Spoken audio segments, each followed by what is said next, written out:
eso sí, no lo voy a, o sea, los dos. Hoy vamos a llevar una patología que es igual una de las patologías frecuentes en pediatría, que muchas veces pasa desapercibida o todos creemos saber de ella, pero no totalmente. Y a veces tenemos todavía conceptos que no los tenemos claros, ¿ya? En eso están lo que son las anemias. Cuando hablamos de anemias, hablamos no solamente de anemia ferropénica, que es la más frecuente en pediatría. Hay anemias megaloblásticas, anemias autoinmunes y un montón de clasificaciones. Pero la que nos interesa a nosotros es la anemia ferropénica. ¿Ya?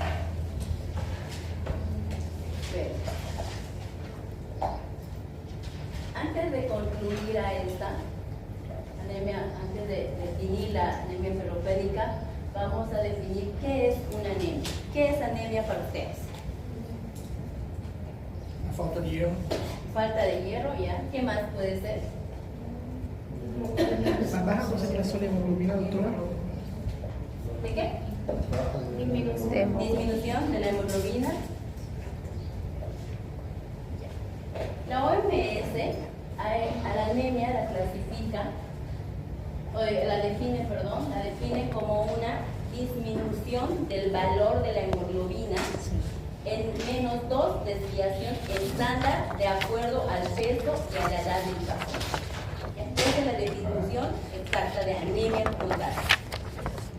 Hablamos ya de falta de hierro cuando nos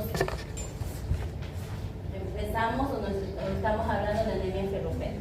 Pero cuando hablamos solo de anemia, sin todavía clasificarla, vamos a mencionar esto, que es la disminución de la hemoglobina sanguínea, ¿no? Definición, ¿no? Exacto. -2 desviación estándar de acuerdo al peso y a la edad, ¿ya?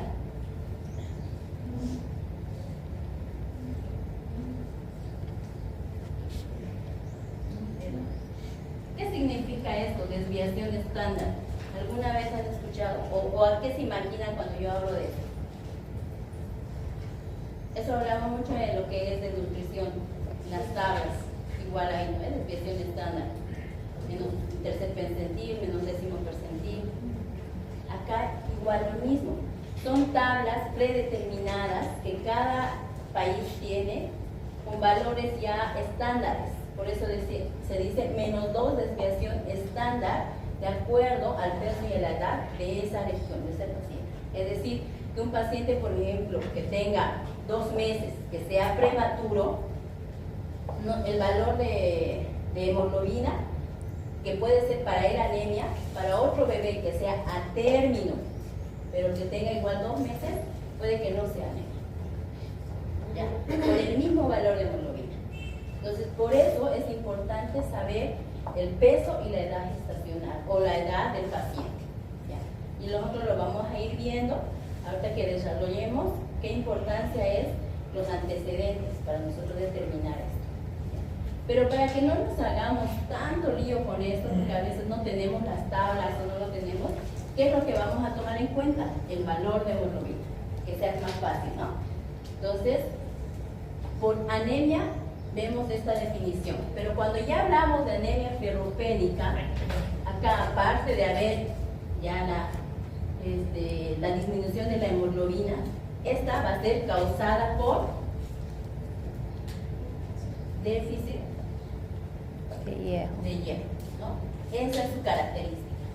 Por eso no confundan esos términos, anemia con anemia ferropénica. Anemia es un término muy general que clasifica o engloba a varios tipos de anemia, ¿ya? De acuerdo al déficit que exista. Y la anemia ferropénica, sobre todo, es relacionada al déficit de hierro por diferentes causas, que es la que vamos a ver ahora, ¿ya? ¿Por qué es importante saber esta patología para ustedes? ¿Por qué creen que es importante? Porque es frecuente. Ya.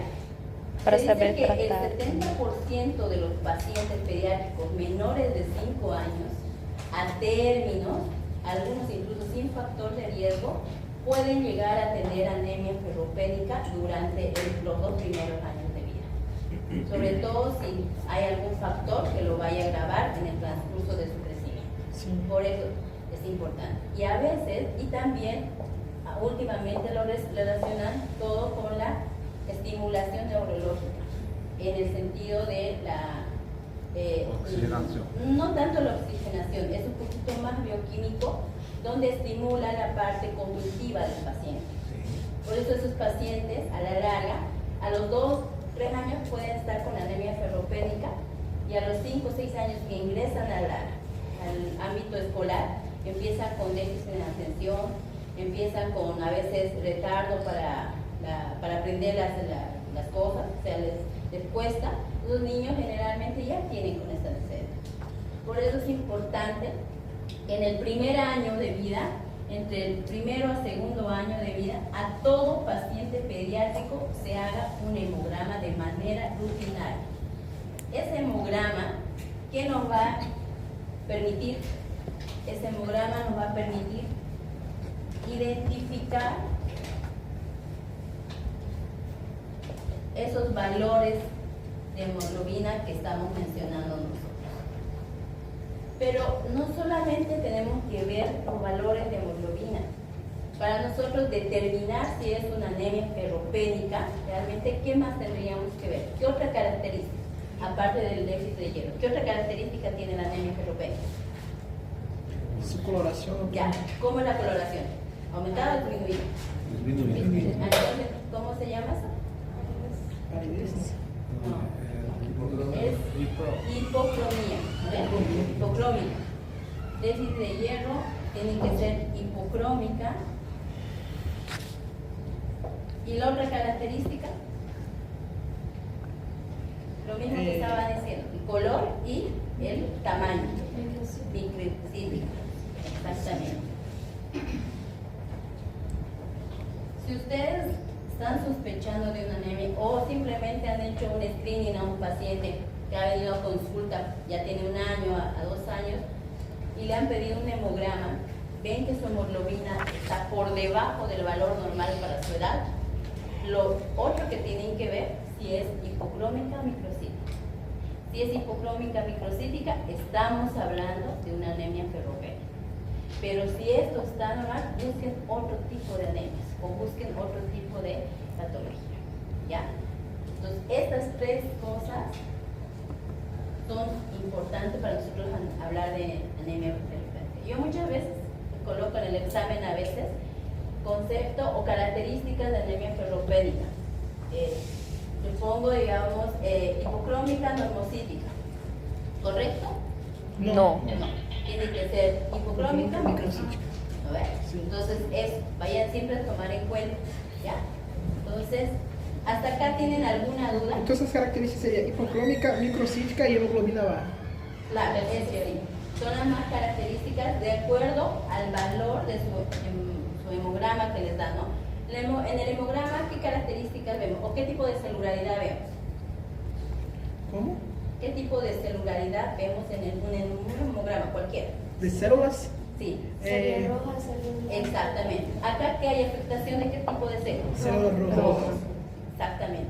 Entonces, así bien cuando nosotros pensamos en la anemia ferropénica, hay que fijarnos bien en la serie roja, pero no dejar de lado la serie blanca, ¿ya? Porque muchas veces esta anemia se acompaña con alteraciones de serie blanca. Y cuando hay eso, también hay que pensar en otro tipo de anemias. Ahí están las leucemias, ¿ve? Ahí están igual las anemias autoinmunes, que también hay.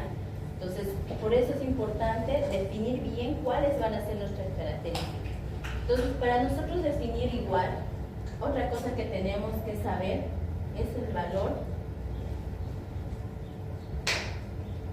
Cuando estamos pensando en una anemia ferropénica, también tenemos que pedir el valor de la ferritina. ¿Ya? Estos son como los parámetros de laboratorio que igual nosotros determinamos o solicitamos para poder comprobar que no hay otra patología más asociada, ¿ya? Ferritina, reticulocitos,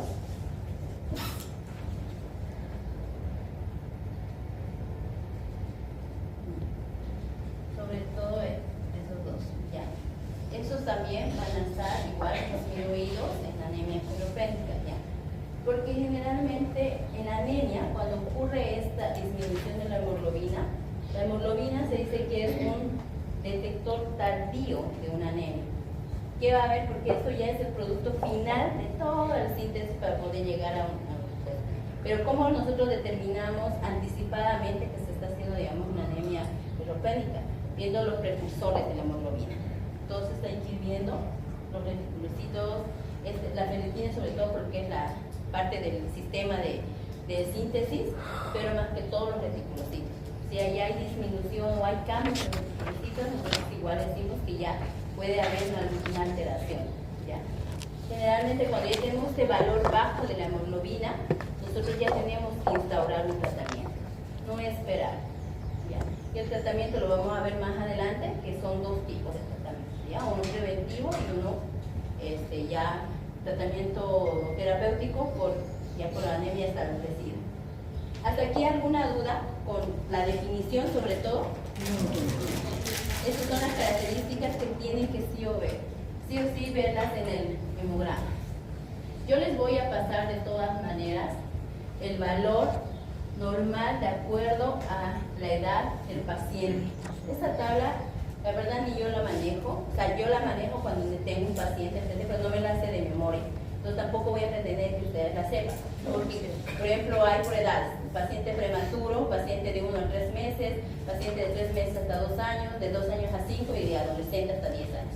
Entonces son valores específicos, son bastantes. Sí se los voy a pasar en el grupo para que ustedes lo conozcan, pero de manera global lo que quiero que sepan que cuando hablamos de anemia hay que tener un valor aproximado de menor de 12 gramos por decilitro, ¿ya? ¿De qué va a depender esta clasificación por este valor? De manera, sobre todo en pacientes mayores de 5 años, hay una clasificación de anemia leve, moderada y severa. Doctora, esa es la clasificación. Esta es la clasificación de acuerdo al valor de hemoglobina, pero es una clasificación bastante general que no es tan específica de acuerdo a las edades, ¿ya? Pero sí nos ayuda por lo menos a nosotros orientarnos para ver ya luego de manera más específica de acuerdo al paciente, determinar con la tabla que yo les he mencionado, que se los voy a mandar al grupo, ¿ya? Entonces la anemia leve se dice que es de 10 a 11.9 gramos por decilitro. Ya más de 12 ya se considera, a menos que sea un recién nacido. Moderado, 8 a 9.9 gramos por decilitro. Y la severa, menos de 10.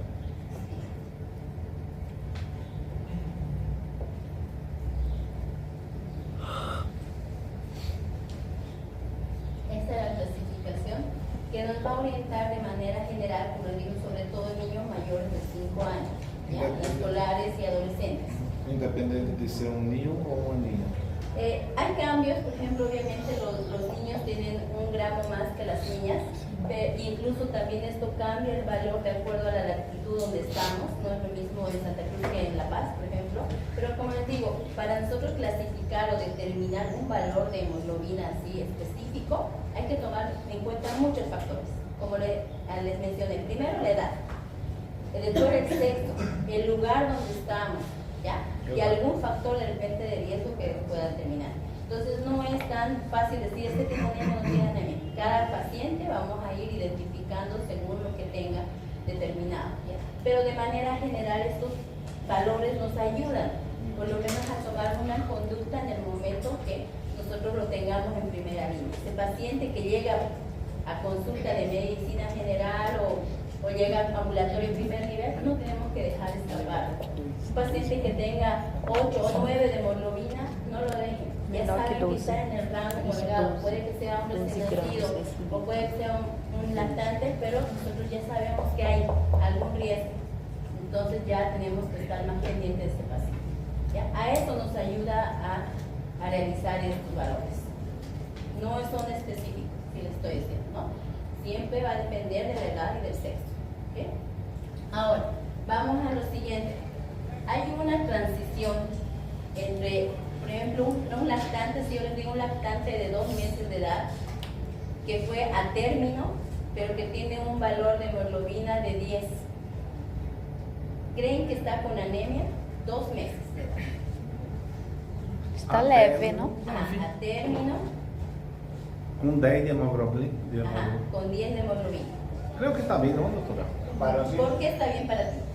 Porque creio que em momento de cordão umbilical há uma transição que há que Exacto. levar em ¿De conta, não? ¿De qué se habla en ese momento? Esa transición, ¿de qué? ¿Qué se pasa de la mamá al bebé? ¿De qué? La hemoglobina fetal. Eso. Acuérdense, ¿ves? Eso es biología. Hay algo que se llama anemia fisiológica y quiero que lo tomen en cuenta, ¿ya? Cuando hablamos nosotros de anemia ferropénica, digo anemia fisiológica, esto lo llegamos a determinar en niños, sobre todo en menores de 3 meses. ¿Por qué menores de 3 meses? Porque es en esa etapa, a partir del nacimiento hasta los 2 meses de edad, donde hay ese recambio de la hemoglobina fetal, donde ya se se destruye y solo queda la hemoglobina de adulto, o sea, la hemoglobina propia del paciente, ¿cierto? Entonces, ¿por qué es importante nosotros hablar de esta anemia fisiológica? Porque a veces ese cambio, ese paso de la hemoglobina fetal hacia el niño ya viene con déficit. ¿Por qué? Porque la mamá ya posiblemente esté con anemia. Entonces, si de por sí ese paciente ya está con déficit durante esta etapa, y ya con más que hace la destrucción de la hemoglobina fetal, va a quedar mucho más todavía con hemoglobina mucho más baja. Entonces, pero no significa que sea una anemia ferropénica, ¿ya? Solamente es una anemia fisiológica que puede ser transitoria, ¿ya? O puede ser punto de partida que se va a establecer su anemia ferropénica. ¿De qué va a depender eso? De la suplementación de hierro que nosotros le demos. Por eso, acá en este punto, entre los 2 a 3 meses o hasta 5 meses, donde todavía estamos solo con lactancia materna, que no hemos iniciado todavía la alimentación complementaria, es importante que nosotros busquemos factores de riesgo, ¿ya? Para que iniciemos ese tratamiento preventivo del que les voy a hablar. Entonces, ¿cuáles son esos factores de riesgo para tener anemia? Sócio, Factores que van a estar muy relacionados con lo que es la etiología, ¿no? Sí. Ya. Factores de riesgo, Socioeconômico. prematuridad, desnutrición. ¿Qué más? ¿Y la etiología? Foi já. No, todavía no le digo la etiología, solo estamos con factores de riesgo. Ahorita vamos a pasar a etiología porque se relaciona mucho con el factor de riesgo, ¿ya? Desnutrición, ¿qué más puede ser? Genético, ¿no? Vamos a ir, para no desviarnos, primero con la prematuridad y los antecedentes prenatales. ¿Qué tendría de importancia en esos antecedentes prenatales? ¿Cómo tendría que ser esa mamá? Tendría que estar ya una madre con anemia, ¿no? Ya eso igual influye para que ya tenga más riesgo su bebé. Madre sin suplementación de hierro. ¿En qué mes del embarazo sobre todo? Segundo trimestre. ¿En cuál? Terceiro ¿Al semestre. inicio o al final del embarazo es importante su hierro? ¿Por qué? No, ácido fólico. Ese es al inicio. Ajá. Pero hierro, ¿por qué? ¿Hierro cuándo? Ginecología. Eso le da. Ah, El ácido fólico para el tubo de cierre neural, sí, Ajá. al inicio, antes de las 12 semanas. Pero el hierro, ¿cuándo realmente el feto va a tomar ese hierro de la mamá? Como de ¿Cuándo? O segundo também. Al final del embarazo, en el tercer trimestre. Por eso es importante que al final del segundo trimestre hasta el tercero ya empiece la mamá a tomar. Al inicio lo que tiene que priorizar es el ácido fólico por el cierre del tubo neural que dijo su compañera. ¿Ya? Pero obviamente si esa mamá antes del embarazo ya viene con anemia carencial, obviamente pues desde el inicio tiene que ya empezar, ¿no? No va a esperar el segundo trimestre para iniciar y mejorar su depósito de hierro, ¿no? Entonces por eso es importante que todos esos detallitos se den cuenta para que puedan hacer un buen enfoque cuando tengamos un paciente con anemia, ¿ya? Entonces, esa mamá obviamente entonces tiene que tener tercer trimestre. ¿Algo más? ¿Alguna otra patología? ¿Algún factor prenatal que influya?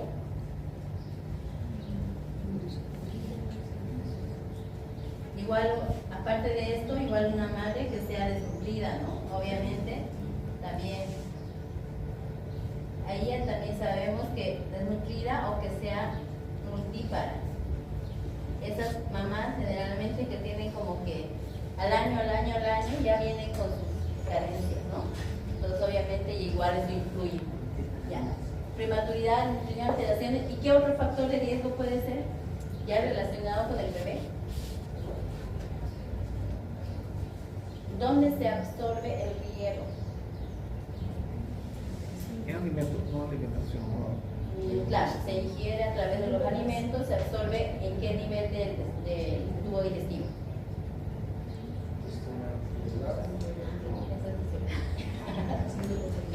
A nivel del intestino delgado, ¿cierto? Y el ácido fólico es más en el duodeno. Por eso es importante todas las patologías que tengan, que estén asociadas con mala absorción,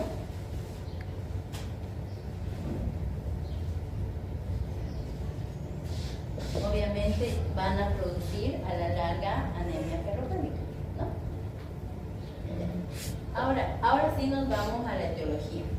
Acuérdense de anemia fisiológica. Siempre que yo les pregunte, un niño menor de 3 meses puede tener anemia ferropénica carencial, ¿puede ver? Le vuelvo a preguntar. ¿Anemia fisiológica antes de los 3 meses puede ser carencial? No, porque va a deberse más que todo al recambio de la hemoglobina fetal a través de la hemoglobina adulta o incluso a la deficiencia que viene de la mamá. ¿Ves? Entonces la carencial, sobre todo la ferropénica, a partir de los 6 meses. ¿Por qué? Disculpe, doctora, Sí. ¿qué significa carencia? Que tiene déficit, disminución, carencial, que no tiene. ¿Ya? Entonces, la ferropénica más que todo ya cuando hablamos de carencial ya mencionamos a través de los 6 meses. ¿Por qué? Porque ya incluimos ahí la lactación. Ya ese niño, aparte de la lactancia materna, va a tener igual la suplementación de otros alimentos, ¿cierto? Entonces ahí igual ya nosotros hablamos de anemia ferropénica por déficit o por falta de ingesta de esos alimentos. ¿Ya? Y esas preguntitas a veces son las que uno confunde. Ahora, en relación a la etiología, ¿cuáles son las causas más frecuentes de anemia ferropénica en pediatría? Desnutrição. Ya, pero antes de eso, más frecuentes. ¿Cuál? Esos son factores, más que etiología, pueden ser factores socioeconómicos. Esos socioeconómicos, ¿qué van a determinar? Por ejemplo, si esa mamá o esa familia no tiene dinero, no va a comprar alimentos que sean ricos en hierro. Entonces, ¿cuál va a ser su etiología? Déficit en la ingesta de hierro, ¿no? Esa es una de las causas. Déficit en la ingesta de hierro. Otra causa que es frecuente en pediatría. Déficit de alimentación. De lactancia, esto es un factor de riesgo. Por ejemplo, no lactancia materna.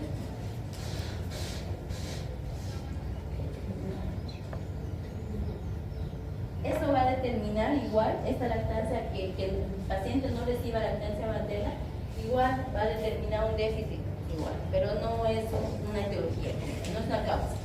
Otra causa. Parásitos. Acuérdense en pediatría, lo más frecuente, ¿ya? Diversos tipos de parásitos. Parasitosis. En general, ¿cuáles son los más anemizantes que ustedes hayan escuchado? ¿Cuál? Ascaris lumbricoides. ¿No? Son de por sí los parásitos más anemizantes. Pero aparte de esos, ¿cuáles más? Enterovirus. ¿Cuál? Gallardia. ¿Por qué? No, por la diarrea no. No. Por otra cosa no. ¿Por qué? Porque está em intestino se plega. Exacto.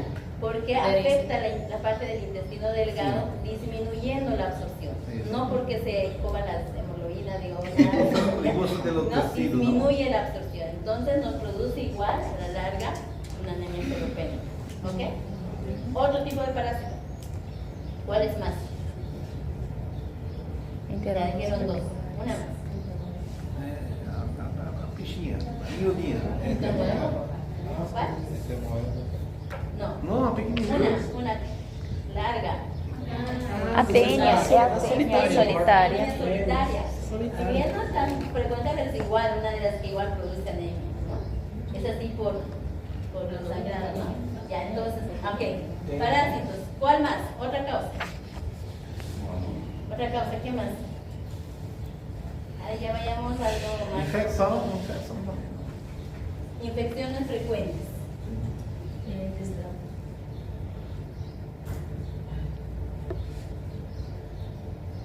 Ya. Acá, síndrome de mala absorción también. Esto es síndrome de mala absorción por X razón, ¿ya? Son igual varias patologías que entran dentro de este síndrome, pero igual disminuyen la absorción. Otra causa. En adolescentes sobre todo, ¿qué puede ser? Pérdidas agudas, sangrados. ¿No ves? Sí. También igual.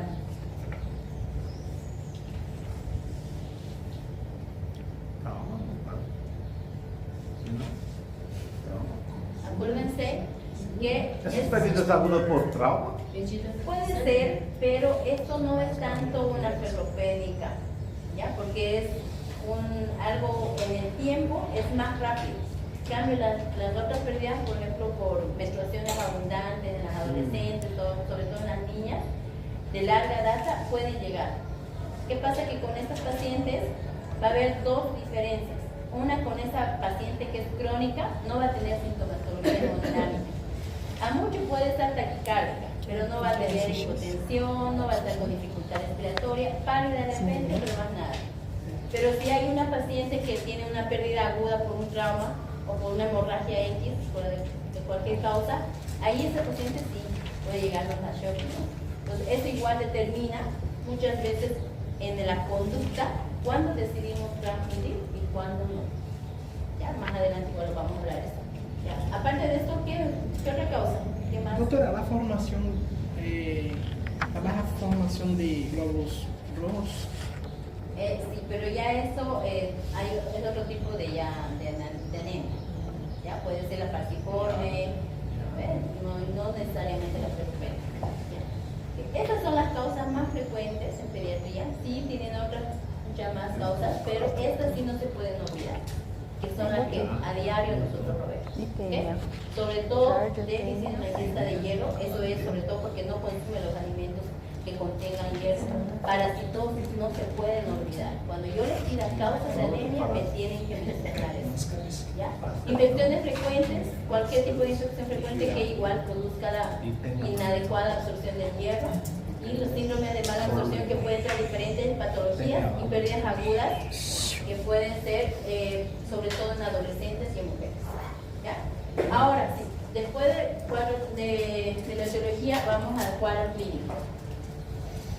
En el cuadro clínico son síntomas generales y síntomas específicos, ¿no? De acuerdo igual a la causa que tengamos.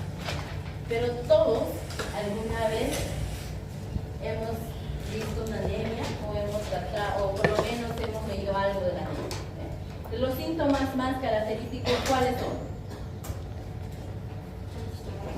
Debilidad. Cansado. Debilidad. ¿Cuál más? Debilidad. Sueño. Palidez, gustar mucosa, ya. Mas não dá muito Vamos tempo. ahí.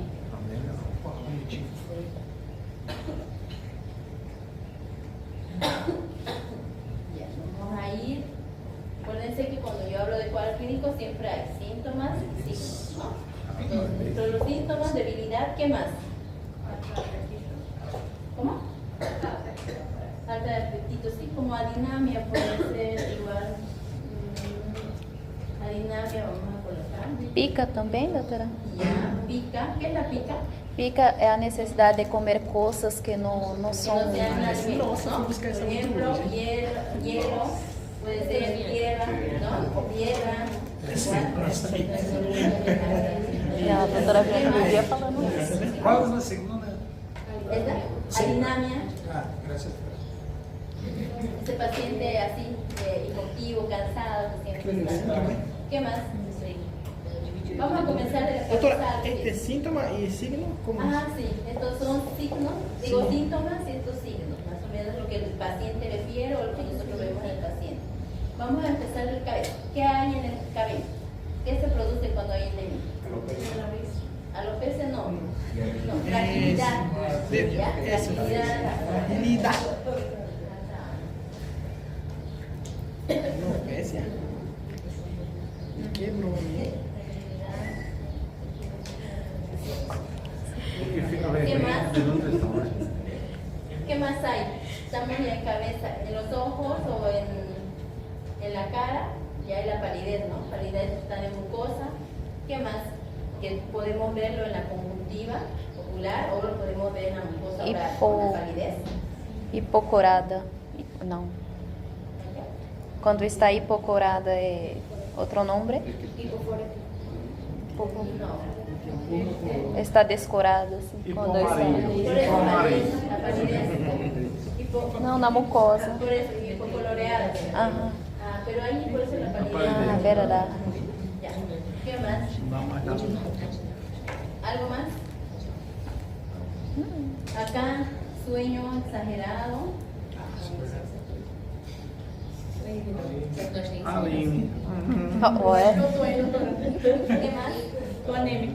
Mareos. ¿Qué hay? Mareos.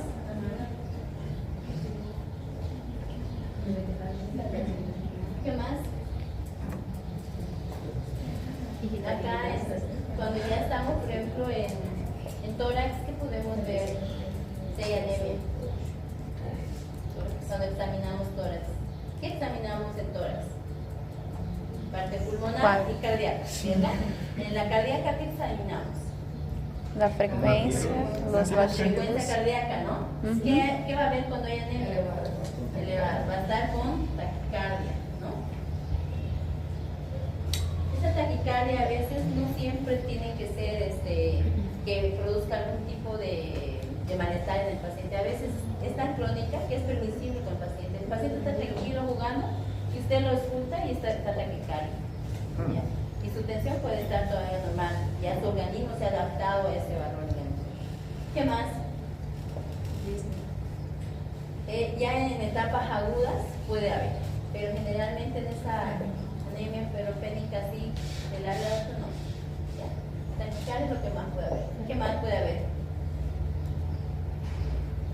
¿Qué más hay? En abdomen, ¿qué podemos encontrar? ¿No? ¿Qué más? Não liga, doutora. ¿No? Não tá ligando. Puede haber una hepatomegalia, ¿ya? É pra comer, cara. É, o fígado vai estar aumentado. Y que eso de la hepatomegalia no siempre es característico de la ferropénica. También puede haber en los otros tipos de anemia, sobre todo en la anemia autoinmune. Entonces hay que hacer mucho diagnóstico diferencial cuando encontramos hepatomegalia. No es un síntoma o un signo muy característico, pero sí puede haber. ¿Okay? ¿Qué más hay en las uñas, ¿qué hay?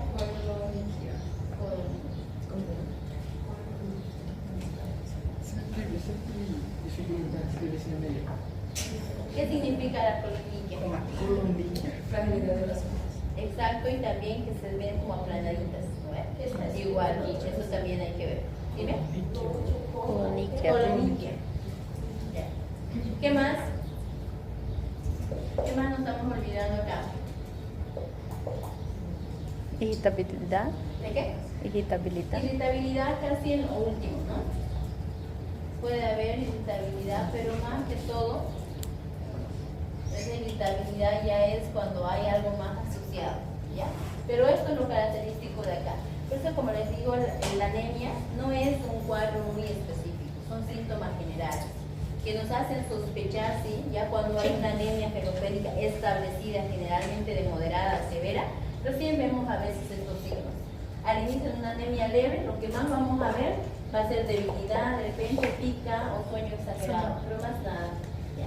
¿Por qué es importante que nosotros determinemos o diagnostiquemos este cuadro clínico? Es porque necesitamos prevenir en este paciente, ¿ya? Prevenir y poder tratar a tiempo lo que es la anemia ferropénica para que no deje secuelas en esos niños, sobre todo secuelas cognitivas, ¿ya? Sí. Ahora después vamos con el diagnóstico. ¿Qué necesitamos para hacer el diagnóstico de nuestro paciente con anemia? Hemograma. Eso es lo básico. Un hemograma completo. ¿Y qué vamos a observar en ese hemograma completo? Porque lo pedimos, pero después no sabemos leerlo. El tamaño.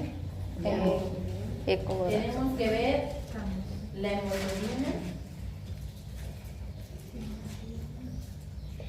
y el hematocrito, ¿no?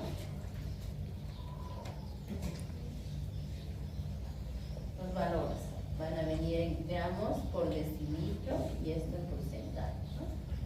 ¿Qué más? ¿Qué otra cosa más vamos a ver acá? No, eso en el hemograma. Estamos hablando primero del hemograma. A ver, después pedimos BCM, volumen corpuscular. ajá, volumen corpuscular medio. ¿Qué más?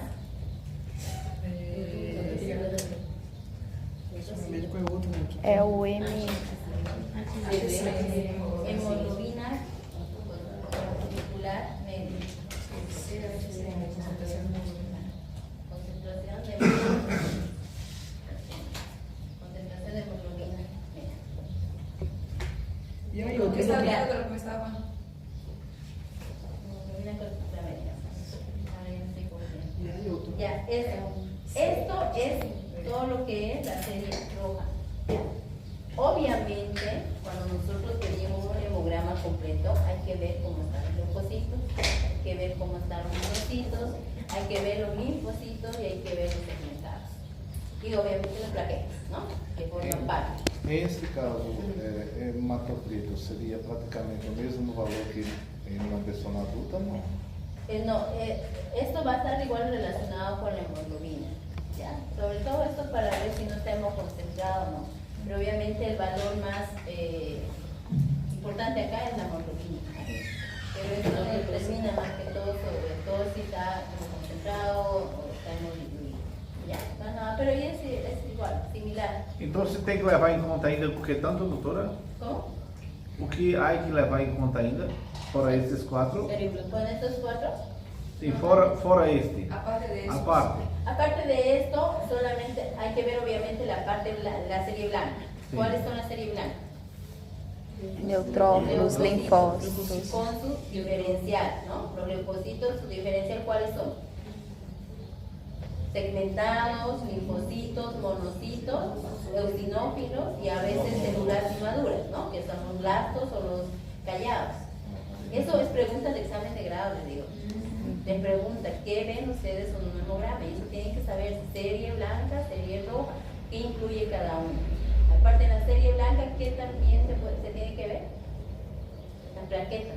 Sí. Igual. Entonces, eso no nos determina o no nos hace el diagnóstico de anemia ferropénica, pero nos hace el diagnóstico diferencial. porque no todas las anemias con hemoglobina baja son anemias ferropénicas. Como les dije, hay otros tipos de anemias que pueden cursar con hemoglobina baja. Pero ¿qué nos va a determinar o nos va a especificar si este paciente tiene anemia ferropénica? Los valores del volumen corpuscular medio y la hemoglobina corpuscular media. Significa que ambas están disminuidas, por eso son hipocrómicas y microcíticas. ¿Ya? Entonces, eso tienen que tomar en cuenta. ¿Okay? Ya, esto es en cuanto al screening número, el gol estándar, digamos, de esta patología. Ahora vamos a los complementarios. ¿Cuáles son las otras pruebas que tendríamos que pedir? Ya, si tenemos al alcance, porque por ejemplo, si ustedes están en una provincia donde apenas tienen un laboratorio básico, no se martiricen esperando un valor de ferritina. Ya simplemente con tener un hemograma simple, pero completo, ustedes ya pueden diagnosticar una anemia. Y obviamente con el cuadro clínico, la etiología y los factores de riesgo, ¿no? Ya. Entonces acá la ferritina. ¿Qué más? ¿Qué otros laboratorios solicitan? TGO y TGP para ver función hepática. No. Reticulocitos, doctor. Reticulocitos.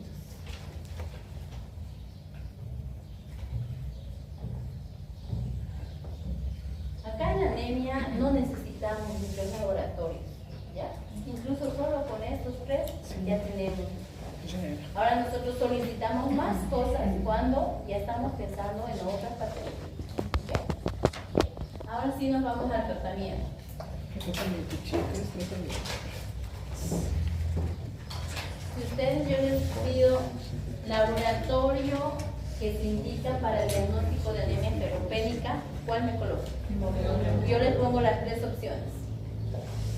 Les pongo ferritina, reticulocitos y hemograma.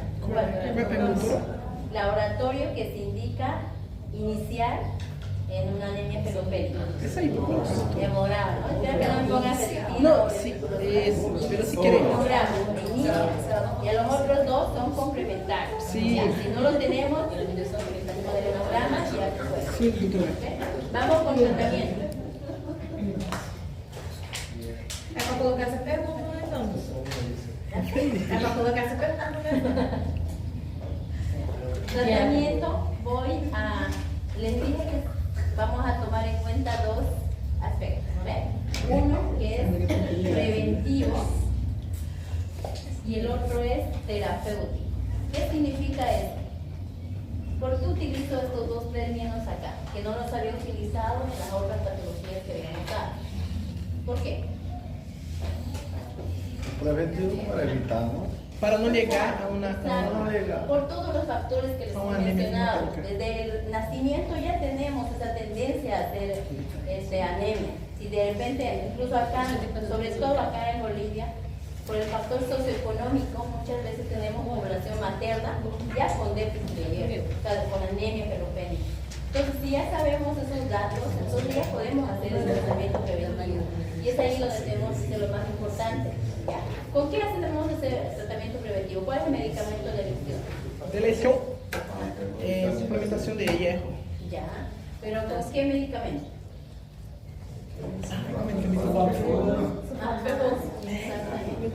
Sulfato ferroso e vitamina B12, ¿no? Y también vitamina C. Ajá, sí. El sulfato ferroso es el tratamiento específico y es el que se maneja en protocolos de cualquier tipo de programa, ya sea materno o sea pediátrico. ¿Ya? Pero obviamente actualmente hay un montón de productos que contienen hierro, que tienen diferentes características, digamos. Incluso actualmente están los polimaltosados, que son los que más se utilizan ahora, porque no disminuyen su absorción con los alimentos. Porque el sulfato ferroso, así, como de forma genérica, si lo dan con alimentos, sí disminuye su absorción. Por eso una de las desventajas, digamos, de utilizar así sulfato ferroso solo, tiene estas otras características, por ejemplo, de que sean polimaltosados y todo eso, que tienen una capa, como una membrana, que ayuda a que cuando pase a nivel de la parte gástrica no se quede ahí o no se destruya el medicamento como tal. para que pueda llegar a su mejor cantidad de absorción a nivel del borde, ¿ya? Por eso, pero obviamente esto es lo que tienen que saber. La dosis de preventivo de cuánto es. 2 miligramos por kilo por día, ¿ya? Eso es para ese paciente que aún no tiene una anemia como tal, ¿ya? Pero si ya tenemos ese paciente que tenemos ya con una anemia leve o moderada o tal vez severa, ¿cuánto le tendríamos que dar como dosis terapéutica?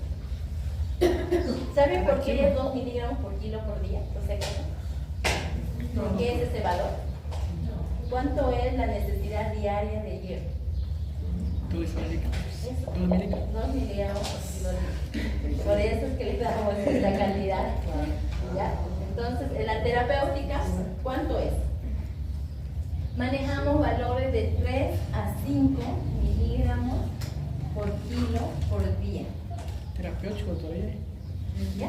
¿Cómo? É. De 3 a 5. Obviamente, ¿de qué va a depender? Si es una anemia severa, ¿cuánto le vamos a indicar? 5 a 5. Si es una leve, ya 3, moderada 4, puede ser. Pero ese es el rango. Qual é o máximo, ¿Ya? doutora? ¿Cómo? É Aí o 5. máximo não. O máximo não pode ultrapassar os 5? Generalmente, pacientes pediátricos no llegamos a dosis máxima diaria. Adultos sí, pero dosis máxima diaria no llegamos. De 3 a 5.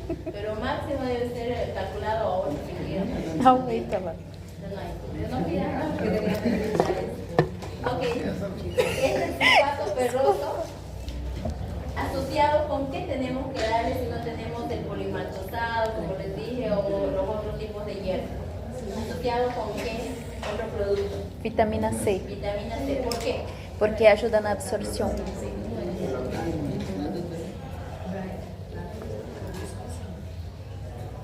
Más vitamina C, ¿no?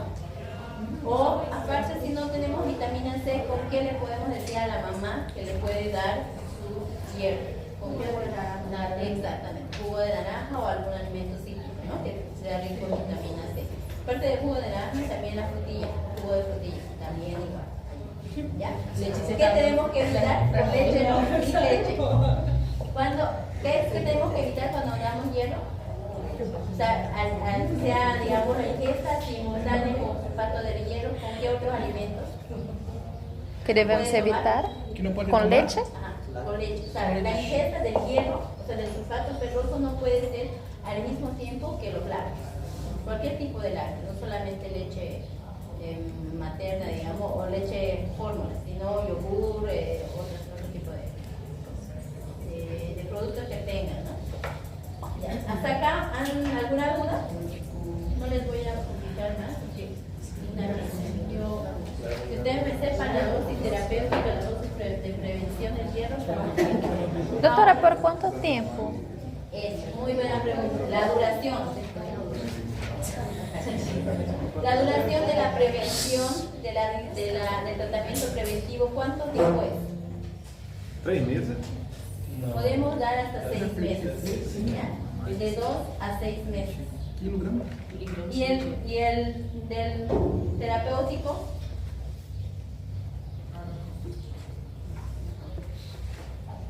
¿Duración del terapéutico? Ese es de 6 hasta 12 meses. ¿Ya? Pero tenemos que hacer un control a los 3 meses. A los 3 meses del tratamiento terapéutico tenemos que hacer un control de hemograma para ver cuánto ya ha subido esta hemoglobina. ¿Ya? Si hay una buena absorción, no ha habido ningún otro factor de riesgo, obviamente esta hemoglobina tendría que haber subido por lo menos de 1 a 2 gramos. Es decir, cuando hay una buena dosificación y administración del medicamento, al mes llega a subir de 1 a 2 gramos o de 0,5 a 1 gramo mensual, cuando hay una buena respuesta terapéutica. Doutora, ¿Ya? la vitamina C también se puede usar en terapéutico o solamente en preventivo. No, en ambos. Sobre todo cuando es con uso de sulfato ferroso, pero cuando ya estamos utilizando los compuestos de hierro con con otro tipo de componentes que evitan, que digo, aumentan su absorción, no necesitas vitamina C. ¿Ya? Ok, ¿qué más? ¿Alguna otra pregunta o duda que tengan acá? No, doutora. Doutora, se não estiver absorvendo bem, não tiver uma boa absorção, aí tem que ser intravenoso. No. Esto va a depender del paciente. Acuérdense que hay que tratar también la causa. Este es el tratamiento específico del déficit de hierro. Pero si usted no trata esa parasitosis, esto va a seguir siendo un círculo vicioso. Ah, entendo. El pilar, otro de los pilares fundamentales, cuando hablamos de tratamiento también tenemos que hablar de los pilares del tratamiento. ¿Cuáles son los pilares del tratamiento? Uno es tratar la causa. ¿Ya? Tratar la causa. El dos, tratamiento específico, que es el que les acabo de dar.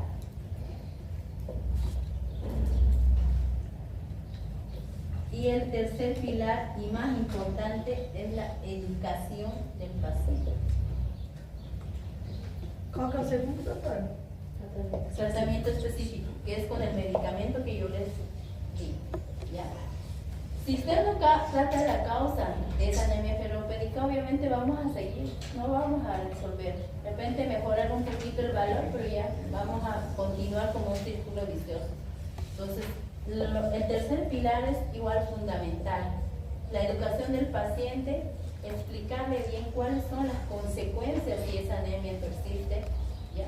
La importancia de cumplir el tratamiento, porque muchas veces abandonan el tratamiento por diversos factores económicos, porque el paciente no lo quiere tomar, o simplemente la mamá se cansó, o se olvidó de dar. Entonces, todo eso va en la educación del paciente. ¿Ya? Necesitamos nosotros siempre orientar a esa madre no solamente desde el momento que nació su bebé, sino desde el momento que ella decide embarazarse. ¿Ya? Pero a veces no llegamos a cumplir esto, pero ahí deberíamos comenzar con la educación del paciente. Desde la mamá, antes de la gestación, para tener ya un producto bien a término, sin ningún factor de riesgo, y ya hacer su tratamiento específico posterior. Esos son muy fundamentales en lo que es anemia ferropénica, porque son patologías más relacionadas a los socioeconómicos, si se dan cuenta. Porque la parasitosis, ¿dónde se van a producir esos niños que están más descuidados, ¿no? Que no tienen todo? Las carenciales, o sea, cuando hay, por ejemplo, falta de ingesta, es porque no tienen el factor económico. Entonces, por eso es importante estas patologías prevenirlas, ¿ya? Trabajar mucho en lo que es la educación. Estava mirando que a intoxicação por hierro em niños não é muito comum, mas acontece. Eso tendría que ser ya dosis de intoxicación, ¿no? O sea, por ejemplo, que el niño se haya tomado un frasco entero, un jarabe entero, digamos, no con dosis terapéuticas, son dosis, Sí. incluso de la dosis terapéutica no todo se absorbe, ahí a veces incluso depende del producto o al medicamento, a veces solo el 70% de la concentración que le estás dando se llega a absorber. Entonces, igual va a depender, como les dije, si tiene tal vez un síndrome de mala absorción, igual va a disminuir es casi imposible llegar a eso, lo que tú me dices, intoxicación. Tendría que ser dosis muy altas para que llegue a eso. ¿Ya? O el paciente tener algo más para que esté condicionando eso. Pero no por solamente una anemia ferropénica. ¿Ya? Bueno, hasta acá. ¿Alguna duda con anemia ferropénica? Es algo muy importante. No guardes porque voy a dejar el tema. Son las 6 hasta las 7 de la noche. Porque la semana siguiente, ¿qué fecha es? 24. Es feriado. Entonces tengo que recuperar el feriado. Bien, hoy vamos a llevar, para que no se duerma, y un tema muy bonito, y que todos ya lo saben, porque lo vamos a hacer rápido, es infección urinaria. Infección urinaria ustedes lo ven en varias asignaturas. Lo ven en medicina interna, lo ven en ginecología. Creo que, ¿quién más lo ha visto? Patología fetal, tal vez. ¿No ves? Ya. Entonces, ¿qué es la infección urinaria? Siempre comenzando con el concepto. ¿Qué es una infección urinaria? Siempre que estudien un tema, siempre busquen definición. ¿Ya? Siempre, chicos, para futuro. busquen saber qué es lo que están leyendo o qué es lo que van a leer. ¿Ya? ¿Qué es infección urinaria? É En palabras. é a presença de um agente sistema urinário. Exacto. Gente infeccioso, né? Colonización de gérmenes en el tracto urinario, ¿no? Sim. Por decirlo bonito. Ok. Ya teniendo esto, esos gérmenes pueden ser varios, pero ya vamos a aprovechar esto y hablar de la etiología. El germen más frecuente. E. coli. Escherichia coli. Es casi el 70 a 90% del germen que se aísla en las infecciones urinarias, sobre todo en la edad pediátrica. Ya en la edad adulta, ustedes saben que por el tema de las relaciones sexuales, todo puede ser otro tipo de germen, ¿no? Pero pediatría, el Escherichia coli es el más frecuente. Eso, si yo les digo germen más frecuente en infección urinaria en la edad pediátrica, sin duda. Voy a poner otaris, por favor. ¿Ya? ¿Qué otros gérmenes pueden haber aparte de la Escherichia? Está hablando isso porque já passou, não? Ya pasó, hartísimo. Ya. Escherichia coli, aparte, ¿qué puede haber? ¿Qué otro germen? Cândida. No, no, antes de eso. Es un niño, no un adolescente. Mal Protios, lascado. O Valentim pulou protios, fora. ¿qué más? O que, doutora? Protios.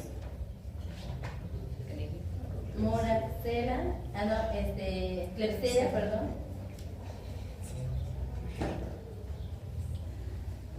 Estos son los otros igual, gérmenes que con menos frecuencia, casi es un 10% de los gérmenes que se aíslan en el cultivo, ¿ya? Pero el más frecuente es este. Pero ¿por qué es más frecuente la Escherichia coli?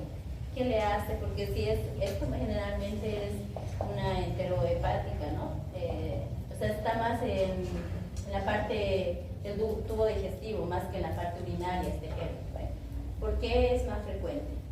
Pela forma como as linhas principalmente se limpam. Por la contaminación sobre todo, ¿no? Por la cercanía. Y por eso es más frecuente en niñas. ¿A partir de qué edad, niñas? 2 anos? 5? O sea, desde las niñas son generalmente de 2 a 5 años. Los niños van a ser más frecuentes en menores de 2 años. ¿Por qué? Porque los niños al inicio tienen, acuérdense, fimosis. ¿No ve? Por eso acá son más los niños. En niños pequeños es más frecuente en niños cuando son menores de 2 años. Pero cuando ya son mayores de 2 años, a 5 sobre todo, son las niñas. Sobre todo porque ya estamos usando el pañal o estamos en ya el proceso de quitar el pañal. Entonces con eso a veces igual se contaminan los pacientes, ¿ya? Entonces, como sabemos, las infecciones urinarias por anatomía se van a clasificar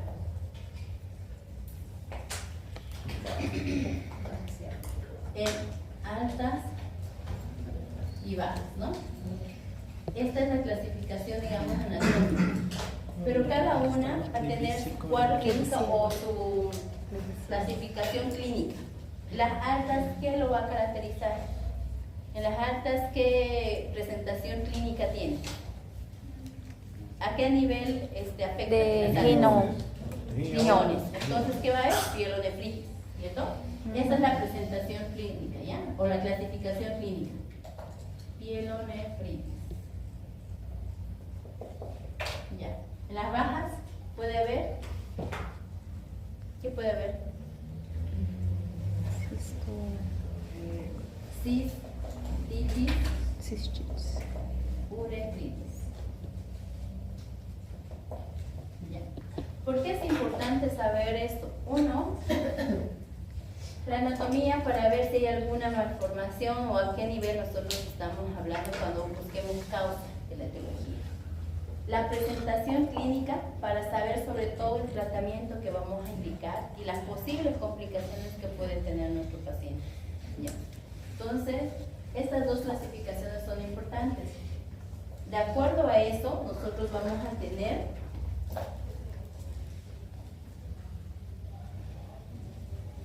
el cuadro clínico. Y en el cuadro clínico, cuando hablamos de cuadro clínico, hablamos de diferencias clínicas entre ITU baja y ITU alta. Entonces, acá vamos a determinar bajas y altas. Ya habíamos dicho que las bajas está cistitis y uretritis. ¿Qué va a ser frecuente de cuadro clínico en las bajas? ¿Qué va a haber? Ardor. Ya, ¿cómo Disuria. se llama eso? Disuria. Prurito. Disuria, polaquiuria, incontinencia. ¿Hay fiebre? ¿Hay dolor abdominal? Sí. ¿Fiebre? ¿Cómo es la fiebre en la baja? ¿Qué está escrito ahí, doctora? En la tercera. Incontinencia. Significa esa niñita que no se aguanta para ir al baño y se hace, ¿ya? De la incontinencia. Fiebre, ¿cómo es la fiebre en la baja? ¿Cómo? Sí, puede ser febrícula. ¿Ya qué más? O sea, no alta y aún.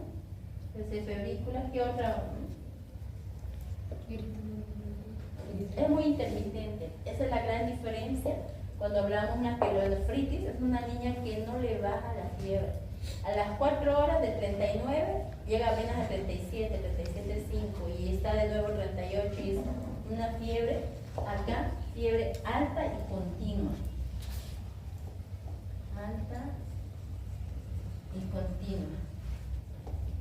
Y a veces con escalofríos.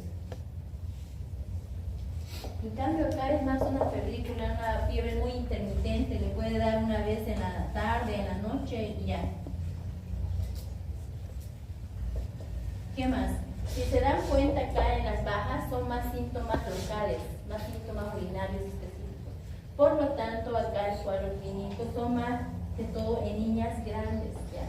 Diferencia que las altas que pueden ser más en niños pequeños, lactantes, recién nacidos incluso, ¿ya? Acá son generalmente esas niñas que están entre 3 a 7 años. Que a veces, ¿qué pasa con estos pacientes que ya están acudiendo a la escuela? Entonces, en la escuela, ¿qué hacen? No van al baño muchas veces, se aguantan. Y eso también puede ser más que una pielonefritis, produce una cistitis. Entonces, por eso empieza solo con eso. A veces la mamá dice, está manchando o está mojando el calzón.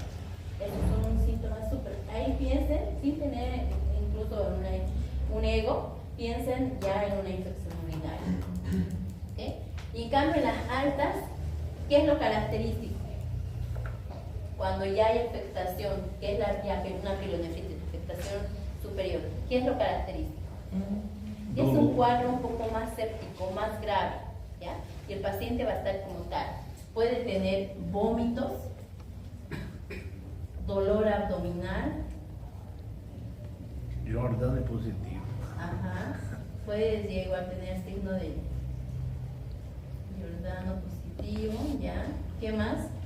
Su fiebre, como les dije, va a ser alta, continua, ¿ya? Estas son las diferencias clínicas entre una y otra.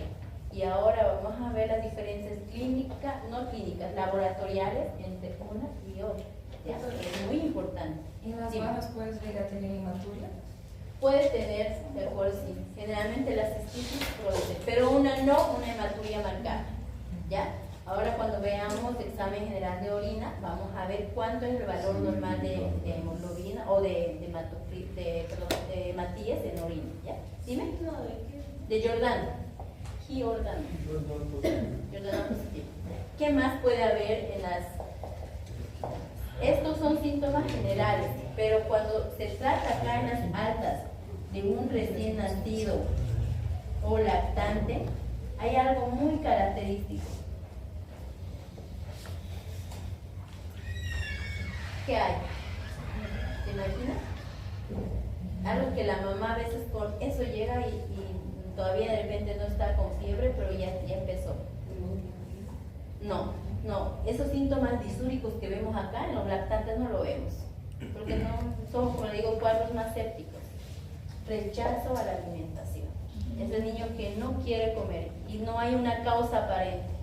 Ya después la mamá dice, al inicio no quería comer, o empezó con fiebre y ahora no quiere comer.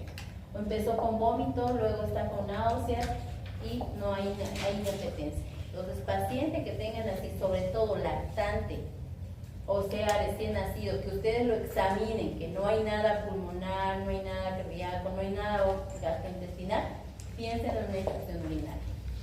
¿Ya? Sin otros sitios, sin hacer laboratorio. ¿Okay? Entonces, rechazo a la alimentación. Ok, ¿hasta acá alguna duda? Está bien claro. Yo les pido características clínicas o 3 diferencias clínicas entre altas y bajas, tienen para escoger acá. Si yo les pido diferencias laboratoriales entre alta y baja, ahora es lo que vamos a ver con el examen de orina, ¿ya? Entonces, no solamente en las laboratoriales vamos a pedir el examen de orina. Cuando le pregunten cuál es el laboratorio principal para el diagnóstico de infección urinaria, nunca les pongan un examen general de orina. Eso es muy inespecífico. El gol estándar para infección urinaria siempre va a ser el urocultivo. Siempre. Demora, sí, en salir 3 a 5 días, pero ese es el que te da infección urinaria porque va a salir el germen aislado. Lo que te hace sospechar, y obviamente todos lo utilizamos por la rapidez del resultado, es el examen general de orina, pero no es el específico. ¿Ya? Muchos se confunden. Pero, doutora, já hace o tratamento antes do exame urocultivo ou não? Claro, pero Sí. obviamente, claro, siempre comenzamos un tratamiento empírico. Nunca vamos a esperar un cultivo de resultado, el antibiograma, no. ¿Para qué nos va a servir, aparte de confirmar nuestro diagnóstico? Es para ver si cuando haya resistencia o rechazo al tratamiento, o falla de la terapéutica empírica, ahí ya lo rotamos al tratamiento específico, ¿no? Que salga. Pero es importante que siempre ustedes sospechen en infección urinaria, siempre pidan examen general de orina más urocultivo. Porque tomar una muestra de examen de orina en un niño es un proceso hasta de más de 24 horas. Porque es tan difícil a veces, porque utilizamos, lo ideal, eso es lo que vamos ahora a hablar igual, en relación a los laboratorios.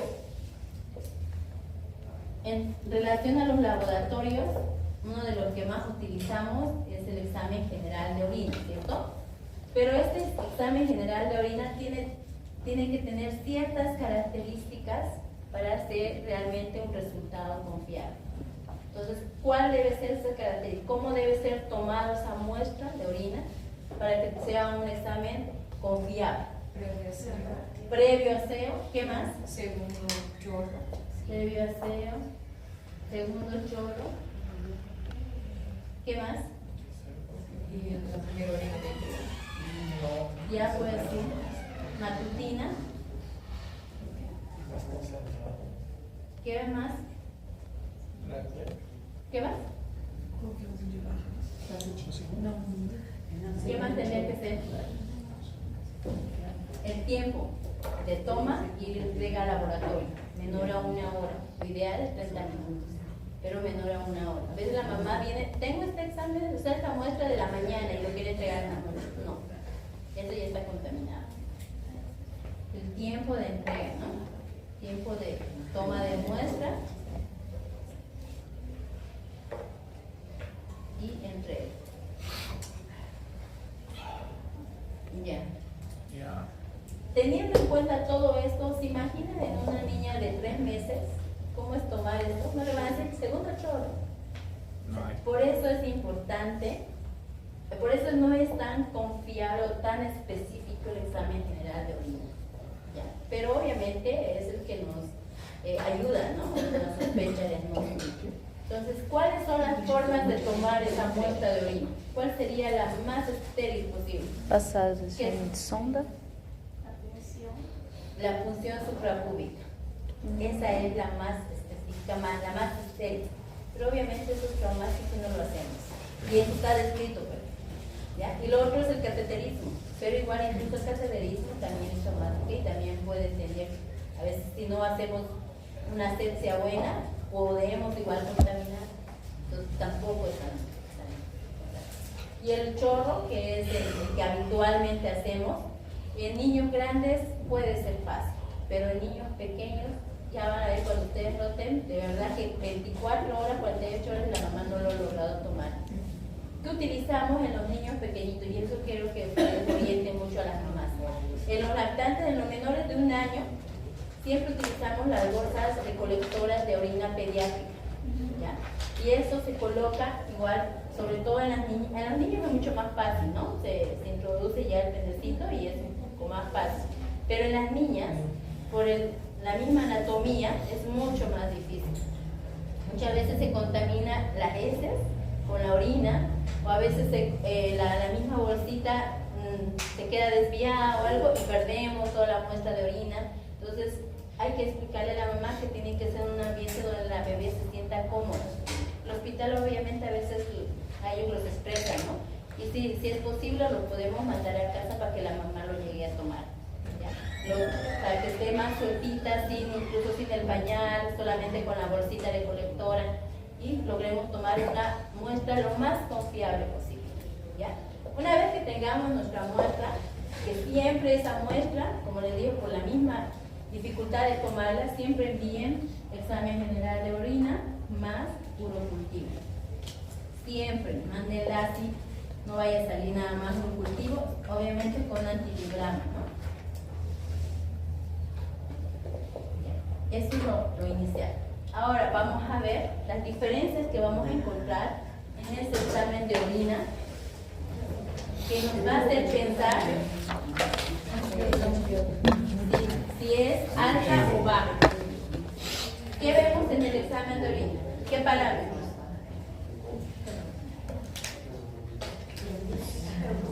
¿Qué reporta un examen de orina?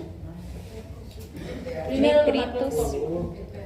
Primero el macroscópico, lo que ven normalmente. El aspecto y el color, ¿no? Ya. Ajá. Generalmente depende igual si el paciente está deshidratado, si el paciente, si es la primera toma de la mañana, si la toma de repente después de una hidratación o algo, puede diferir. No es algo que nos vaya a ayudar mucho, pero puede ser claro, turbio, opalescente, dependiendo, ¿no? Pero eso no nos ayuda, tampoco hay diferencias entre bajas o altas, ¿ya? Así que para que nos siguen por ahí. Ok, ¿qué otra cosa más? La parte bioquímica. No, ya, eso ya es la química. El pH, ya, ¿qué más? El pH igual no va a haber, digamos, no va a ser algo específico para determinar si alta o baja. En la parte química, donde dice el reporte de hemoglobina, nitritos, ¿ya? Entonces, acá sí, eso sí nos va a ayudar. Los nitritos son como un desecho de las proteínas que nosotros eliminamos a través de la orina. Entonces, generalmente cuando ya hay presencia es porque hay una inflamación y se está filtrando más de lo habitual, ¿no? Entonces, los nitritos en las altas va a estar positivo, ¿ya? Pero en las bajas generalmente es negativo, ¿ya? Es una diferencia. Aparte de los nitritos, también otro aspecto, la celularidad, los leucocitos. ¿Cuánto es el valor normal de los leucocitos en orina? ¿Cuánto? ¿De 0 a cuánto? Hasta 8, ¿ya? Ajá. De 0 a 8 células por campo puede ser lo normal, esto es lo normal. Entonces, ¿cómo va a estar en la baja y cómo va a estar en la alta? A ver. Alto en la... Exacto, alto en la alta. En la alta generalmente es más de 100 por campo. En cambio, en la baja es menos de 100 por campo. ¿Ya? Puede ser 50, 80 por campo, 30, 40 por campo, celular, ¿no? Generalmente no pasa de 100. En cambio, en las altas son más de 100 por gramo, generalmente. Ya. ¿Qué más? ¿Qué otra celularidad vemos ahí? Los hematíes, ¿no? Si hay una inflamación o si hay una infección, obviamente va a haber, ¿no?, presencia de hematíes. ¿Cuánto es lo normal en la orina? El valor normal. ¿Cuánto tiene que haber para que no digamos que hay hematuria? Eso les preguntan, le cuentan igual. Sobre todo si les toca a un neurólogo, les preguntan el examen de grado. 2 veces que yo ya he visto que les preguntan eso. Y no saben qué es lo que nosotros revisamos o buscamos en un examen general. Y le preguntan así, valores normales. ¿Cuánto es? De 0 a 2 células igual por campo, ¿no? Esto es lo normal. En las bajas y en las altas pueden estar presentes, ¿ya? Generalmente en las bajas puede ser una cruz o puede ser acá ya 2 cruces. ¿Ya? Ok. Leucocitos, hematíes, ¿y qué más? Vemos acá. Cuando ya reportan piocitos, ya eso es una infección urinaria. De que determine, puede ser baja o alta, pero es muy característico la alta. Reportan piocitos presentes, una cruz, 2 cruces o a veces acúmulos de piocitos. Eso ya implica, es como pus, digamos, ¿no? Si en palabras más fáciles, ya en la orina. Entonces implica una infección un poco más fuerte. Por eso que en las altas generalmente lo reportan. Son 3 Y la baja no tiene. ¿Qué? La baja puede haber, pero muy poco, digamos, casi nada, es acá más. Cuando ya es porque es alta. La baja es más inflamación, acuérdense las formas clínicas, gastritis, uretritis. De 0 a 2 por campo. A 2 células por campo. No puede haber más de eso. Si hay más de eso, estamos hablando de hematuria y hay que ver la causa. Pueden ser infecciosas, pueden ser por algún tipo de metabólica, tercer metabolismo o algo que está pasando en el paciente, ¿no? Entonces, hematuria, un montón de etiología. Esto es lo más característico en relación a lo que es el examen general de orina. Pero asociado a esto hay otros laboratorios. No solamente vamos a pedir el examen general de orina. Porque ese paciente, sobre todo en niños pequeñitos, si viene con fiebre o no tenemos una causa aparente, también hay que pedir reactantes de fase aguda. ¿Cuáles son los reactantes de fase aguda? Fase aguda, ¿no? Ahí son leucocitosis, PCR, o sea, el hemograma, hay que pedirlo.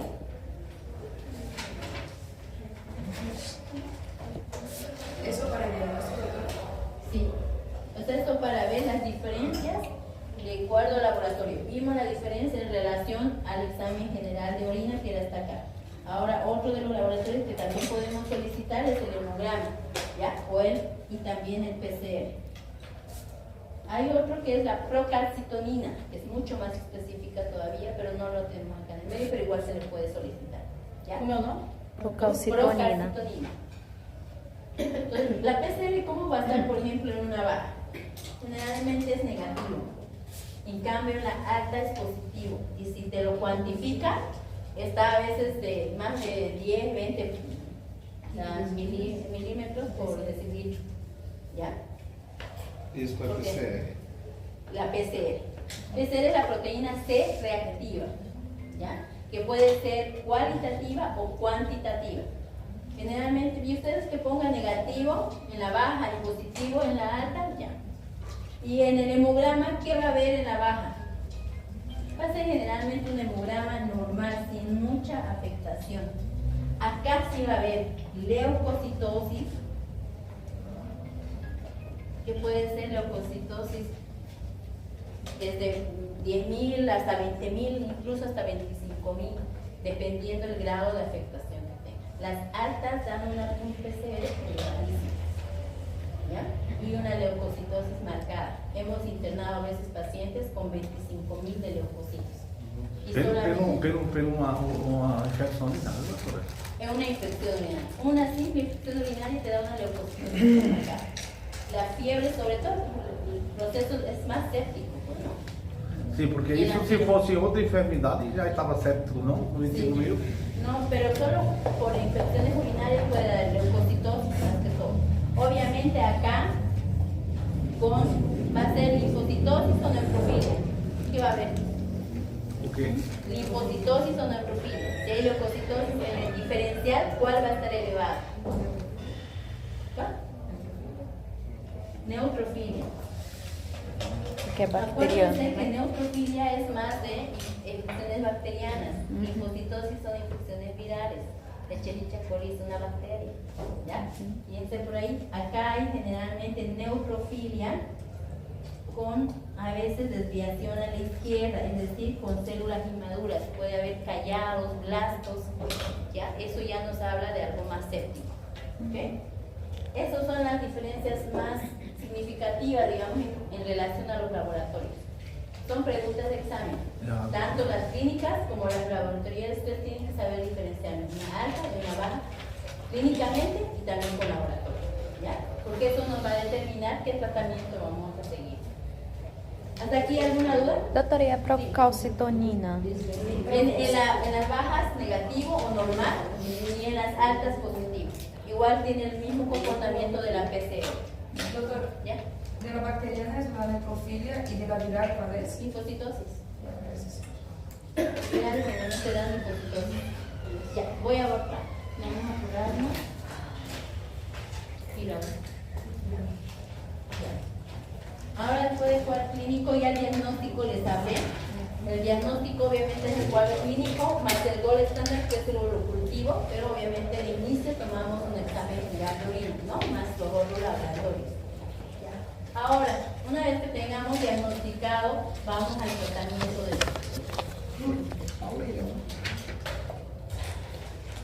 tratamiento. Acá sí, vamos con dosis y medicamentos. Puede ser un tratamiento ambulatorio o un tratamiento igual ya hospitalario. ¿Ya? ¿De qué va a depender? Al igual que las neumonías, ¿se acuerdan que les decía? Puede haber un tratamiento ambulatorio o hospitalario. ¿Cuáles son los criterios? Acá tenemos que saber criterios de internación. Para ya nosotros no están pensando en un tratamiento ambulatorio y directamente irnos a un hospitalario. ¿Cuáles creen ustedes? Edad del paciente, ¿ya? Todo niño menor de 1 año con una infección urinaria alta, ¿ya? Alta, les estoy diciendo, que incluso que es la más frecuente, sí o sí se tiene que internar. Sobre todo si es su segundo episodio. ¿Ya? Puede que el primer episodio, también si no está tan decaído, podemos darle tratamiento. Pero si es un segundo episodio, sí o sí. Todo niño que tenga malformación, asociada a malformaciones urinarias, por ejemplo, que tenga algún doble uréter, alguna alteración a nivel, sea congénita, ¿no? A nivel del riñoncito, que esté cursando con una infección urinaria, hay que igual internar. ¿Ya?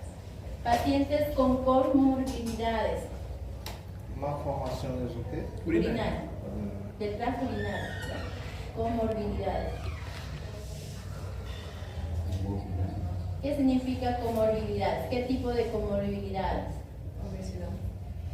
¿Obesidad? No. Acamados. No, No, sobre pacientes todo niños de que tengan cardiopatías, que tengan algún tipo de desnutrición, por ejemplo. Hay pacientes de ese tipo que Enfermedades obviamente que a veces cuando tienen infecciones urinarias altas se hacen una sepsis de punto de partida urinario. Entonces ahí hablamos de la urosepsis.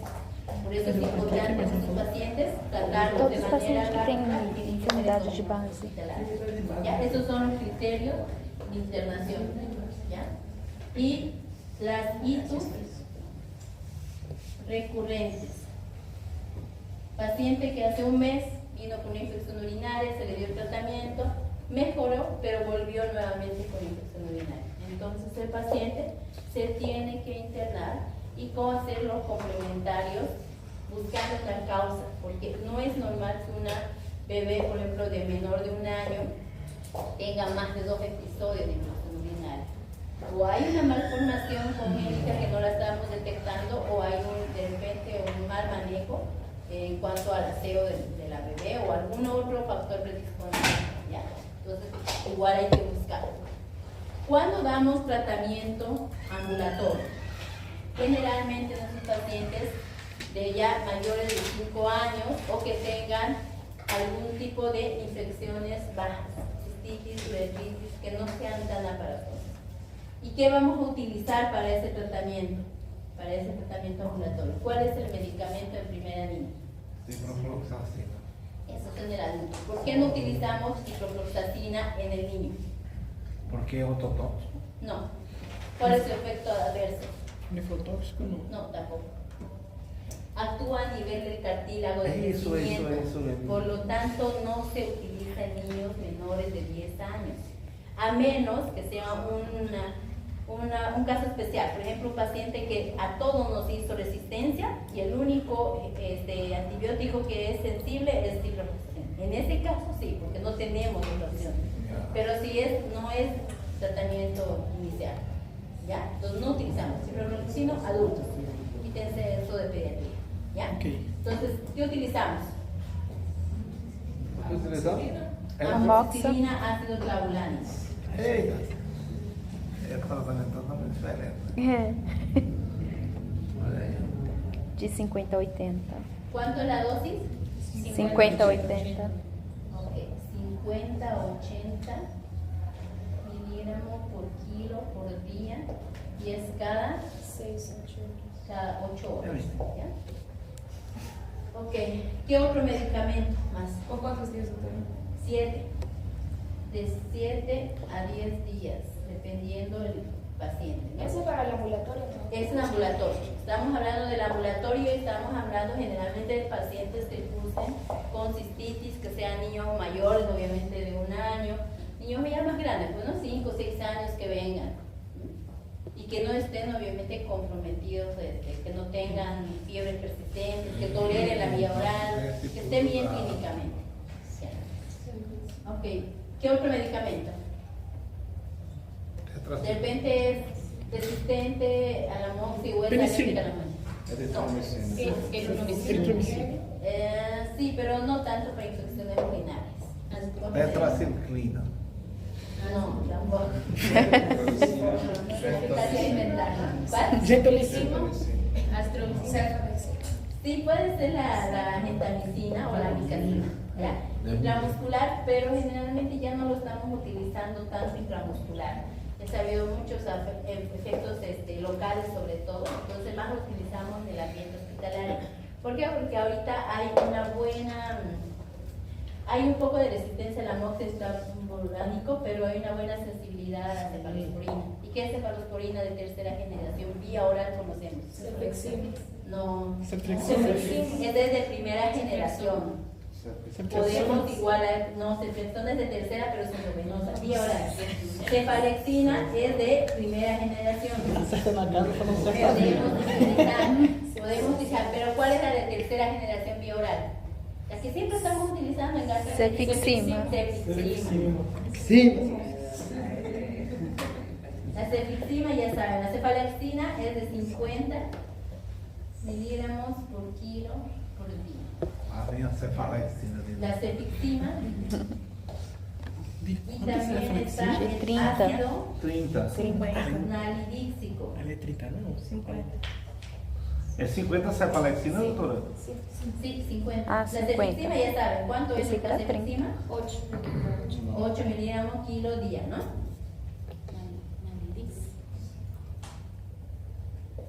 Ya. Otro de los medicamentos vía oral que utilizamos es el ácido nalidíxico y el cefaloxilo. Ambos, inclusive la cefalexina, utilizamos como tratamiento profiláctico. Ácido quê? Nalidísimo. ¿En qué tipo de pacientes? En pacientes que tienen algún tipo de malformación o alguna alteración urinaria. O que está escrito aí embaixo? Cefadroxila. Esse último. Debajo, cefadroxilo. Es una cefalosporina igual de primera generación. ¿Ya? El ácido. Cefadroxila. El ácido nalidílico, esto lo voy a borrar para que se vean acá. Doutora, sulfamethoxazol com trimetopima no segundo. También se puede utilizar. Esse é um valor barriga.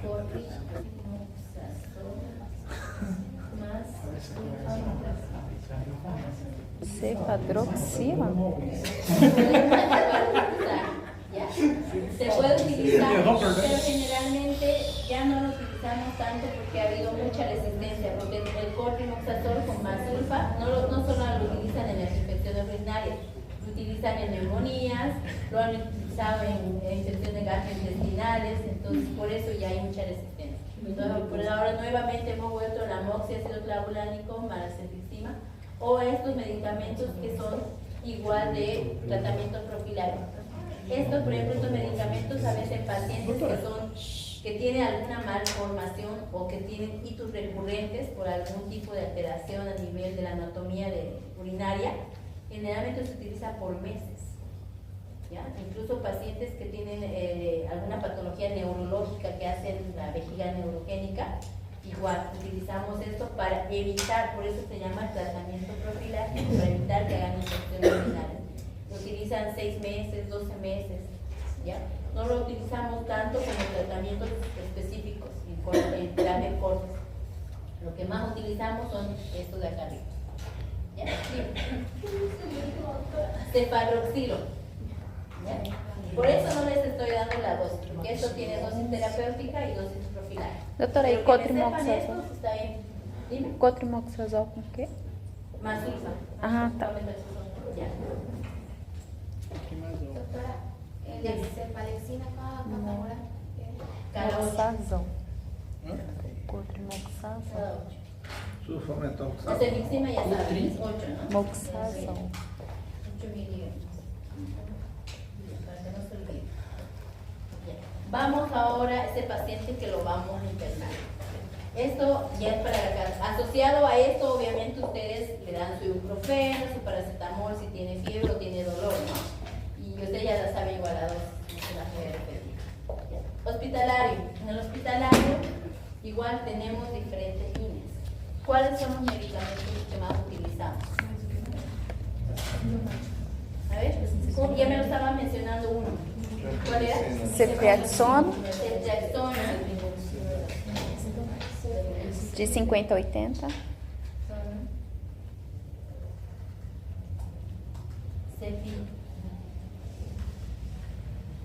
Cefotaxima. De 100.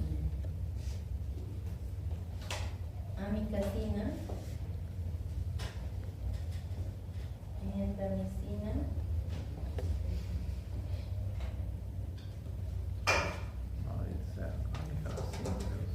Generalmente puede ser monoterapia o doble terapia, ¿ya? ¿Cuándo vamos a utilizar dos medicamentos? ¿En qué pacientes? Recorrente. Resistente. No tanto resistentes. ¿En qué? No, pacientes menores de 3 meses. Acuérdense, recién nacidos siempre es doble terapia, siempre asociamos una cefalosporina o una penicilina más un aminoglucósido. Entonces, en este caso, en menores de 3 meses generalmente combinamos cefotaxima más amicacina o cefotaxima más gentamicina. En cualquiera en menores de 3 meses. Si ya ese paciente tiene más de 3 meses, ya puede ser monoterapia. Podemos utilizar solo cefotaxima. ¿Cuánto es la dosis de cefotaxima? 100. Quiero saber por la 100. ¿Cuánto? 100. ¿100 a cuánto? 100 miligramas quilo dia. 100 miligramos a 150 miligramos por kilo por día y se da cada 6 horas. ¿No? Y esta, en relación a la monoterapia, este es nuestro medicamento de inicio. O podemos utilizar la amicacina igual como solo monoterapia. ¿Cuánto es la dosis de amicacina? Y también ya lo hemos dado. No, amicacina no, Sí, doctora. ¿Sí? 15. No recuerdo. 15 miligramos por kilo por día cada 24 horas. Eso podemos utilizar en niños de 3, 5 años, solo quieren colocarle monoterapia, amicacina o solo cefotaxina. Entonces, ¿en qué casos vamos a utilizar la ceftriaxona? Que también me la mencionaron. En esos pacientes que tienen leucocitosis marcada, o esos pacientes que ya han utilizado de repente o tienen algún antecedente de internación previa, ya han utilizado cefotaxima y ahora están volviendo nuevamente con otro cuadro, o un cuadro muy séptico, que lo veamos al paciente muy decaído, muy tóxico, entonces ahí utilizamos la ceftriaxona. ¿Ya? En esos casos. Entonces, ¿cuánto es la dosis de ceftriaxona? 50, 80. 80, ¿no? Miligramos por kilo por día. Puede ser cada 12 o cada 24 horas. ¿La vitamicina, la dosis? ¿Cuál? No, esa es la presentación, viene de ampollas de 80, pero la dosis, 4 miligramos kilo día, ¿ya? Por si acaso. Kilo. Igual esto es cada 24 horas. Tenemos ya nuestro tratamiento, ya determinamos qué paciente lo internamos, qué paciente lo mandamos de forma ambulatoria. Ahora, ¿cuáles son las complicaciones más frecuentes que puede tener una infección urinaria no bien tratada? Monoterapia sería En niños generalmente mayores de 5 a 3 años adelante, que no necesitan ser. Niños menores de 3 meses siempre, incluso en las neumonías, acuérdense, menores de 3 meses, doble terapia, ¿ya? Porque son niños que tienen mayor vulnerabilidad, generalmente todavía el sistema inmune igual está inmaduro y todo, entonces siempre cubrimos gran negativo y gran positivo. Por eso utilizamos una ampicilina o si no utilizamos una cefalosporina más una aminoglucosa, ¿ya? Ok, ya, hasta acá. ¿Cuáles serían las complicaciones más frecuentes que tenemos hoy? Ya, aparte de la periodontitis, que sería una presentación clínica. E em este caso, se é um menino, por exemplo, que tem mais de 4 meses e menos de 3 anos, ¿Puedes utilizar una monoterapia? Cefotaxima. Sí, puedes utilizar, no hay problema. Ya. Entonces, las complicaciones más frecuentes sobre todo son las resistencias a los antibióticos. ¿Ya? Por eso aparecen las ictus recurrentes o las ictus resistentes, ¿ya? Entonces, en este tipo de pacientes hay otros complementarios que nosotros debemos indicar, no simplemente tratarlos ya. En esos pacientes debemos buscar la causa de por qué nos está haciendo recurrencia de esas ictus o por qué nos está haciendo recaídas. Entonces, ¿qué tenemos que pedir a esos pacientes? Ecografía, vésico, renal. ¿Por qué ecografía? ¿Esses seriam exames complementares, doutora? Sí, o sea, pero esos son los exámenes en los pacientes que tú los trataste, que no respondieron a tu tratamiento, o son pacientes que han vuelto a hacer recaídas o han vuelto a hacer por eso más que todo en pacientes que tengan complicaciones, ¿ya? Entonces, vésico renal, não é isso? vésico renal. ¿Qué buscamos en esta ecografía? ¿Cómo? ¿Malformaciones urinarias? Exactamente. Por eso es que no les coloqué estos laboratorios de imagen en los laboratorios que normalmente pedimos, porque no lo pedimos a todos. Porque puede ser simplemente una cistitis. ¿Para qué vas a pedir una ecografía? ¿Qué vas a encontrar? Nada, un engrosamiento de la pared vesical, nada. Es malgastar recursos, ¿no? Entonces, por eso solo en ese tipo de pacientes se utiliza. Ahora, si hay una malformación de algún sector o segmento de la vía urinaria, ¿qué otras imágenes se puede pedir? Otro laboratorio de imagen. Ah, tomografia. ¿Ves? ¿Cómo? Tomografía. Ajá, puede ser una TAC, uroTAC, ¿ya? Parte de la uroTAC. La resonancia magnética también. Isso você vai ficar com medo. Medo de quê? Acha que ¿Me dije? Estos ya son obviamente estudios un poco más especializados y necesitamos, como les digo, hacerlo solamente en pacientes que realmente lo meriten. ¿Ya? Esto es sobre todo para que tengan en cuenta esos pacientes que no tienen, y obviamente importante con toda esta ecografía, el resultado del laboratorio, ustedes deben realizar una interconsulta. ¿Con quién tendrían que hacer la interconsulta? com nefrologista.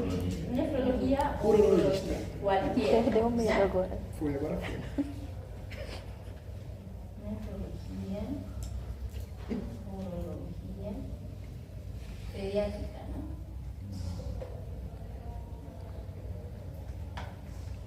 Siempre, chicos, cuando hay recurrencia, cuando hay complicación, cuando hay una ecografía con algún tipo de alteración, mándenlo, no se queden ustedes con el paciente, porque puede que tenga algo más específico que está provocando eso. Y acuérdense, por cada infección urinaria que el paciente tenga, sobre todo pielonefritis, hay una cicatriz renal. Y esa cicatriz renal a futuro puede producir una insuficiencia renal. Esa es la importancia del caso. Que é isso? Tu tinha Es como, moleque? importante, sobre todo piensen en el futuro de ese paciente.